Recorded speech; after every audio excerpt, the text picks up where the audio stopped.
What's up, house? We are on another Wednesday night on the couches Let's with go. my friends Jillian and Blake.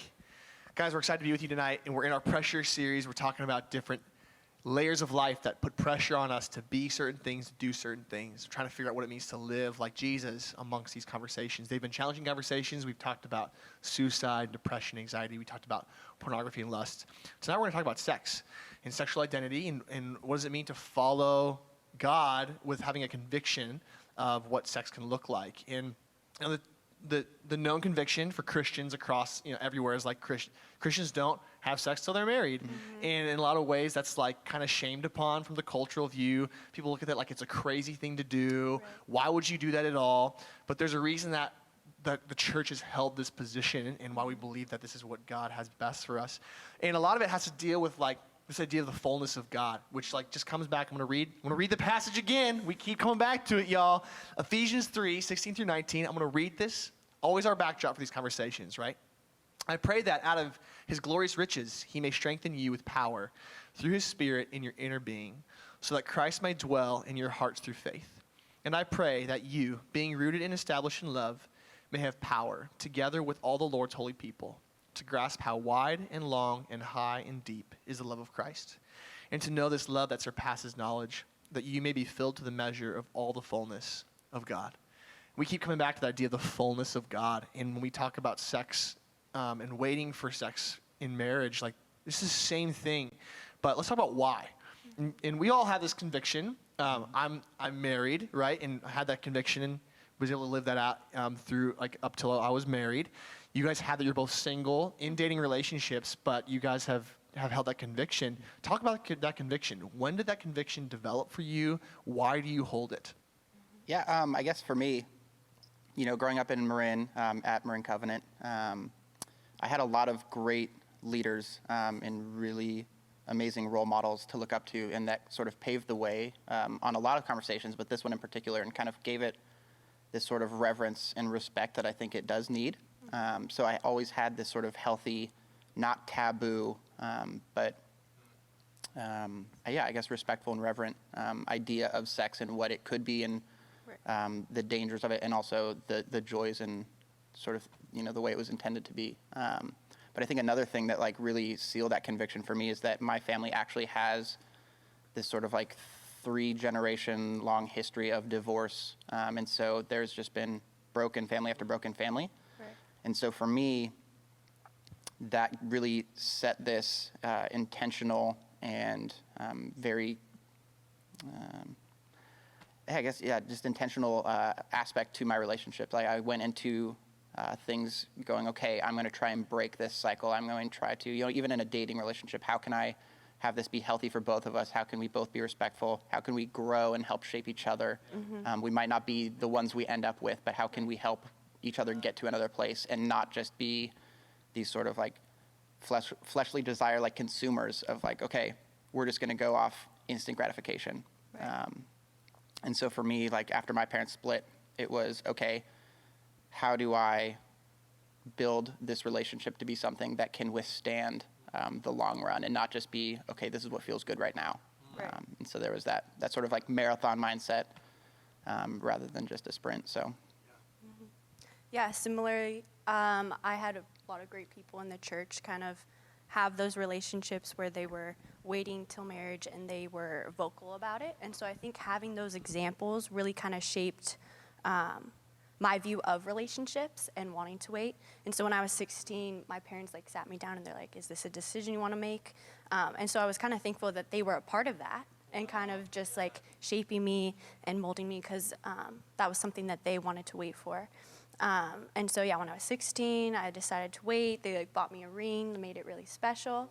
And so, I've just been like carrying that. Of course, as you get older and stuff, you have like the world telling you different things, and that kind of gets harder. But to have those other people before me who are always checking in and kind of keeping me accountable and walking through this with me has really helped and just, kind of made it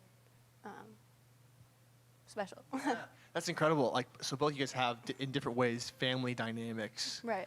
that was like, no, like this is actually a big deal, and I want to live into this, and whether that's like seeing like kind of things fall apart, or like having your parents be like, no, this is how we've held it. There's some people before you that held it this way too. What do you like come and join us in this way of honoring kind of this idea. I remember for me, so like I'm the one married person on this on this crew, but and Shelly and I waited to have sex till we were married, and our conviction was that as well together. But beforehand in high school, I remember like the thing that drove it home for me. Someone gave a talk, and they on sex, and they talked about like, man, think about the people that you've kissed. And at the time, I'd kissed a few people, and they're like, rank them. And it was like easy, boom, boom, boom, boom, boom. Like, this was the best one, this is the worst one. He's like, what makes you think that you wouldn't do the same thing with the people that you sleep with?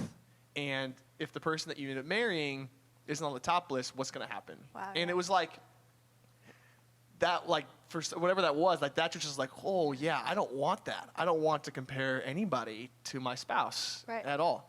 And so that's what drove it home for me. But I love that, like, in different ways, like, that conviction for you guys, for me as well, like, kind of stood there. You guys grew up in Marin County, like I mentioned. And so you developed this conviction. What was it like to carry yourself in high school, and to hold that? Like, how did you navigate that with peers? And then furthermore, what's it been like to kind of carry that in your young adult life as well? Yeah, I mean, the funny thing is, like, I don't think I could sit here and pretend to be this like righteous man that just shoved aside all these girls that wanted to sleep with me. Like, I didn't just have people throwing themselves at me, and so it wasn't this like active no. But you know, I always joke that God kind of blessed me with severe awkwardness in dating relationships, and so I think when a lot of those, you know, opportunities or, you know, circumstances kind of came up, it was pretty easy for me to either have blinders and just not even realize that was a moment, or to go, no thanks. And it just kind of like worked well. I think the pressure more was on like how people talked about it, and then the other relationships. And so there was this sort of pressure to contribute to this conversation that was happening that wasn't necessarily respectful, that was sort of just, again, this kind of consumer thing of like, this is what I did, this is what like I like conquered, you know, and that never seemed healthy to me. And so to go, it doesn't seem like you care for this person, it's just like a about you thing. Like, that doesn't seem healthy. And so for me, I just am really thankful that I got to avoid that in ways. And then I think too, as I get older, like I don't think I can pretend that like it's not harder. You know, it's a lot more difficult, I think, as an adult to navigate, because there are sort of these like social pressures and social shames about being an older person who is still a virgin. And there are also a lot more opportunities to have sex, which like I won't lie about. Like that's like it's something you have to actively fight against, because I think people they're like, okay, we're older, it's fine now. Like, we're not just destroying our childhood or whatever. And so I'm an adult, I know I could do what I want. And so there's still that like navigating, you know, I still need to hold this sacred, this thing that I want for me and my wife going forward.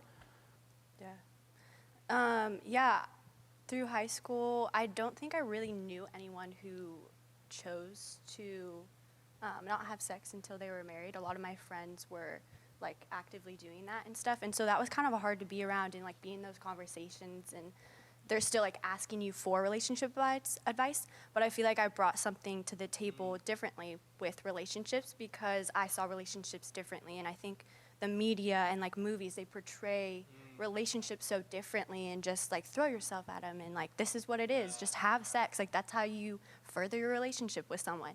And so for me, I'm like, well, if you're doing that, like that's not everything in the relationship. Like, what else do you want from this person? Like, do you want to further like your conversations with this person? Like, do you see yourself in the future with them? And so I think I was able to kind of bring a different perspective to their lives with that, which was really cool. I'm also like really thankful I had really good friends. And so instead of like putting ourselves in situations where we thought things could get spicy, I guess, we were off doing things. We were exploring Marin, we were going to the beach, we were going to Mount Tam. And so I've just been so grateful and thankful that my friends really enjoy doing those things. Yeah. And so instead of like going to parties and stuff, we would like do our own little hangouts. And so that was kind of where God put me, and yeah, I'm really thankful for that. Yeah. Oh man, that's so good. And I think like both you touch on the idea of like the depth of relationship and what is this really about? Like, is this a selfish, gratifying thing that we're gonna get after? Because that's oftentimes I think what it comes down to for sure, especially in high school. That's how guys talk about it for sure, a lot of ways. But then there's also situations where it's like, this is how we further the relationship, and you bring that up too. And yeah, I think this like, for being in high school and beforehand as well, like there's ways that you can do, like that you can grow closer together without having to seal the deal with sex. Because once you go there, like like, you're so known, you're so intimate. Like there's obviously the part where I bring this to the conversation, but like it is like it's the most vulnerable act, and to give yourself to that process young it can be kind of crazy. Right, and hurtful. Yeah. So I want to ask you guys, like, within that then, what does it mean, like, so it kind of feels like a rule, like, don't have sex till you're married. This is why. Right. This is what God says. But, like, there's actually a side of this that's actually, like, no, like, there's actually a joy to it. Right. Will you guys talk about what does it mean to have joy while holding this conviction in your life right now? Yeah, I think that's a really tough question to answer, because everywhere else tells you, this is amazing, you should want this now, and you need this now. And then to go, let's wait, and let me not partake of that, it's just like tough to answer, like, to be honest. But I think, for like a really kind of simple example is that, like, if I wanted to give you like an iPad, and I'm like, this thing is incredible, you could do all this stuff, and you're like, but I just need a shovel right now, so I'm gonna use it to dig a little bit, and you actually kind of break it a bit, like, and it's not the intended purpose. And it's going like, yeah, like, but I really need this right now. I want this because I want to make this thing. You're like, just wait a little bit until you understand it more, and so you can fully live into it. And it's this gift, and I think sex is this gift that God gives us to heal, to build, to grow in relationships. And I think it's the importance is that it's in a committed relationship, and that you are like sacrificing and laying yourself down to God, both of you, and that's what makes it healthy. And I think the joy is in that full experience of it. But it's still a struggle. Like, I'm not going to lie and say it's not. So, yeah. Yeah, you touched on a lot of great things. I think for me, the joy is knowing that I will share that with the person who like truly loves all of me, they're not just trying to get something from me. I think as a woman, I've just felt like put into a box, I guess, per se, of like, okay, do they actually like me, or do they just like the outside of me, And so I think that's just protecting me, and I'm really happy in my decision knowing that the person I marry has chosen to love all of me, no matter what. And so now we're going to share this. The best thing that you can give your partner is this gift. Yeah. And so I think that has really just kept me accountable. It's also given me the chance to really like work on myself. In high school, I never dated anyone just because I was like, no one's going to want to date me, like because I have this, or because I'm waiting till I'm married to have sex. So I always felt that. And so it just gave me the opportunity to work on myself and become the best person that I could possibly be. And I really like dove into that. And so that when I was in a relationship or started a relationship, that I didn't bring any of my own baggage or any of my own worries into it. Yeah. So that, those are kind of the joys that I've experienced with this.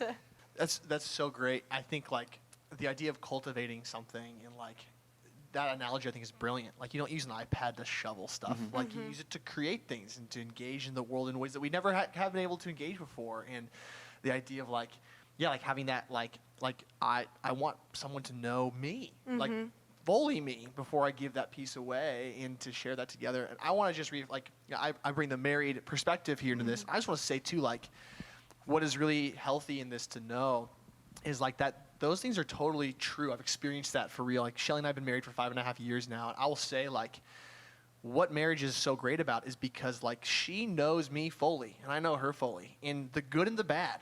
And, like, and it's and it's safe. And so like what I think is also important to say too is like sex in marriage, it is great, but it's also really hard at times. It's really challenging because when you're intimate with somebody over time, you start to realize it's like, man, like this takes work, and it also is something where your vulnerability is all on the table. And so I think what's important to realize is like sex is not ultimate. Right. Our culture, I think, makes sex ultimate. Mm-hmm. Sex is great. It's an expression of who God created us to be. But ultimate, like the presence of God is ultimate. Like following Jesus, that's what gives us the most joy. Nothing else does. And sex has its proper position. And I've just experienced, like in my own marriage, man, I don't have that perspective. Like it's like I have to have that. I have to recognize that like it's challenging, it's great, it's difficult, it's all the above, but marriage is a place where I can work it all out safely without being judged or feeling scared or fearful, and all the above, it's okay. I think that's like a needed thing, and so I think that's like, you guys touch base on like that idea of cultivating a safe person to be with. It's so good.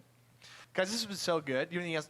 I was just going to say, yeah, and I actually really appreciate your kind of transparency in that, because I think a lot of the things that can happen in sort of church conversations about sex is that it's like, oh, it's going to be great, there's not going to be any problems. Right. But then to go like, yeah, it's still going to be something you need to work at. Like, I think, none of us are jaded to the idea of like, oh yeah, we're going to get married and sex every day, like perfect, awesome. We waited and it's great.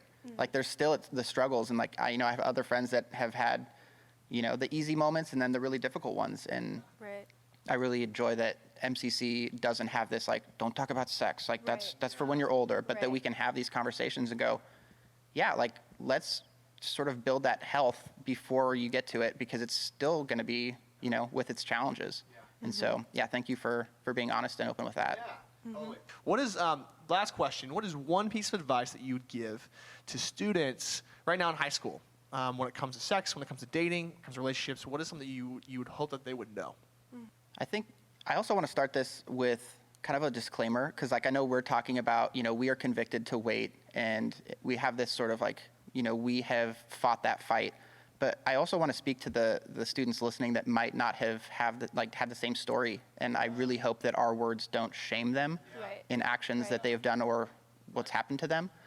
So like, please guys, if you do hear this, like we're speaking just from our own perspectives and stories. Like it's not something that like neither of us want to induce shame or guilt on your stories. And I think God still has grace for any sort of situation, but. One of the things I think that I would love to share is that it's kind of relating back to like the porn topic we had last week, where I think that the risk and the danger of it is you get in the mindset of this is what I want and I'm just going to consume. And I think sex and the beauty of sex is that you get to join with someone and go, hey, we're going to work through all of this together, and we're going to lay down our lives for God. In like any aspect, like there's nothing that we're going to hide, that it's going to be Christ honoring, and it's not just going to be, what can I get from you?